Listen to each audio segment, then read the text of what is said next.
Friends அஸ்ஸலாமு அலைக்கும். நம்ம வீட்டுக்காக ஒரு ரெசிபி பண்ணியிருக்கோம். அது என்னன்னா மாங்காய் ஊறுகாய்.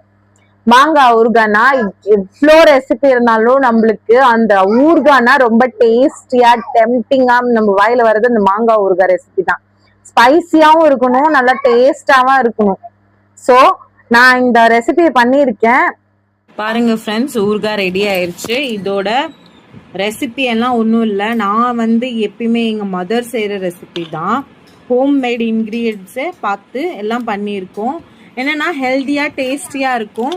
அதே மாதிரி ரொம்ப ஸ்பைசியெல்லாம் இருக்காது. கிட்ஸுக்கும் இது சாப்பிட கொடுக்கலாம். இது ரொம்ப ஹைஜீனிக்காக நம்ம எல்லாமே ஹெல்தி முறையாக செஞ்சுருக்கோம்.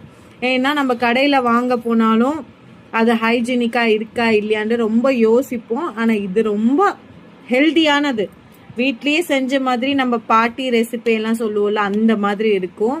உங்களுக்கு தேவைன்னா நீங்கள் கமெண்ட் பண்ணுங்கள். நான் ஷோராக இதோட ப்ரைஸ் சொல்கிறேன். நான் சேல் அவுட்டும் பண்ணுறேன். ஓகே ஃப்ரெண்ட்ஸ், அல்லாஹ் ஹாஃபிஸ்.